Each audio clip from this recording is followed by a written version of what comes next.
Hello বন্ধুরা, এদিকে দেখো কালকে এর নাকি ইংলিশ লিটারেচার অ্যানুয়াল এক্সাম। ঘড়িতে বাজে 1টা। এরকম ভাবে বসে বসে মোবাইল দেখে যাচ্ছে। দেখো এখন বাজে 12:49। এইরকম ভাবে বসে বসে ও মোবাইল দেখে যাচ্ছে। কত পাবে ইংলিশ লিটে? জানি না, খারাপ অবস্থা ইংলিশটা।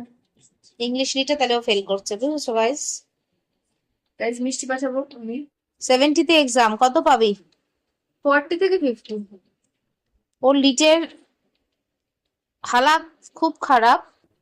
স্যার করেছে আমাদের ইংলিশ স্যার। ইংলিশ স্যার স্কুলের হালাত খারাপ করে দিয়েছে, সেই কারণে তুর্কি নাচন নাচাচ্ছে আমাদের। তাই জন্য ও কত মার্কস পাবি? 40 to 50। 40 to আর 50 পাবে। আর ইউটির তো আছেই। ইউটিরটা আলাদা, নর্মালি নাকি ও 40 to 50 মার্কস নাকি তুলবে। যদিও না তুলতে পারে গাইস, সেটাও তোমাদের সাথে কিন্তু শেয়ার করব, ঠিক মানে আছে? ফেল বললেও শেয়ার করবে, আছো তো।